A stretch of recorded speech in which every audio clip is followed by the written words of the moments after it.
Hello दोस्तों, सुबह का वक्त था। आंख ऐसी खुली जिसे अलार्म नहीं बल्कि जलजला आया हो। दिमाग अब भी नींद में, जिस्म कह रहा था बस 5 मिनट, लेकिन घड़ी चीख रही थी ऑफिस देर हो जाएगी। उठा तो लगा जैसा बिस्तर मेरा सबसे बड़ा दुश्मन बन गया। पकड़ पकड़ कर कह रहा था मत जाओ, वापस सो जा।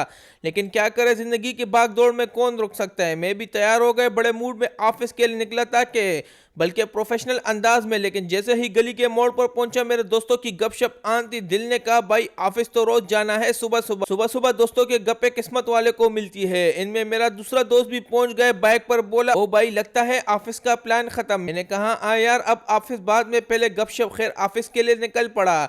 बस फिर क्या, मैं फनी स्टाइल में पंचर वाले के पास गए। बोला भाई वो सबसे इंटरनेशनल वाला पुराना टायर देना, ऑफिस में खास मिशन है। पंचर वाला हंसा, भाई लगता है ऑफिस में अब गाड़ी नहीं टायर चलाएंगे। मैंने टायर उठाया ऐसे फखर से जैसे कोई बड़ा इनाम जीत लिया हो। लोग रास्ते में देख रहे थे, कोई समझा शायद मैं पंचर वाला बन गया हूँ। दोस्त की बाइक राइडरी देखकर मैंने दोस्त को कहा भाई हमें ऑफिस जाना है, जन्नत नहीं। खैर अपने दोस्त के लिए सेकंड हैंड टायर उठाया जो ऑफिस ले आया। आखिरकार ऑफिस पहुंचा और हैरत ये कि आज टाइम से पहले पहुंच गए। दिल ने कहा इजाज भाई तू तो लेजेंड निकला। साथ वाले ने देखा तो सब हैरान। ऑफिस पहुंचकर सबसे दुआ सलाम। कुछ देर बाद ओ लम्हा आया जिसका सब इंतजार करते हैं। चाय आ गई। वाह वाह, चाय नहीं बल्कि जिंदगी का एनर्जी बटन थी। एक घूंट लिया तो लगा कि अब माउंट एवरेस्ट भी फतह कर लूंगा। चाय के साथ गपशप, हंसी मजाक और ऑफिस का माहौल थोड़ा लाइट हो गया। फिर जोहर की नमाज पढ़ी। सुकून ऐसा मिला जैसा दिल से बोझ अट गया हो। लेकिन जैसे ही नजरें टेबल पर गई, ओ भाई सामने बर्गर और लस्सी मेरे तरफ देखकर मुस्कुरा रहे थे, जैसे बोल रहे हो ओ हीरो आज हमारा मुकाबला तुमसे है।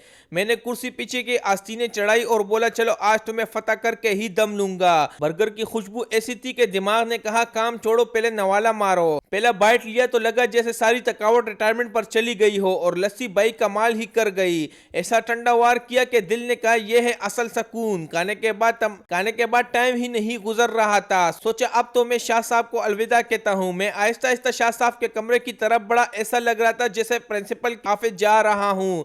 मैंने अदब से कहा सर इजाजत चाहिए, आज का मिशन मुकम्मल हो गया है। मेरे चेहरे पर देखा और बोले मिशन मुकम्मल या लस्सी खत्म। शाह साहब ने केका लगाया और बोले जाओ बेटा, कल फिर मैदान में उतरना। आखिरकार काफी थकावट के बाद घर पहुंचा। घर का दरवाजा खोला जैसे जन्नत का दरवाजा खोला हो। घर का खाना खाया जैसे मैदे को सुकून मिला।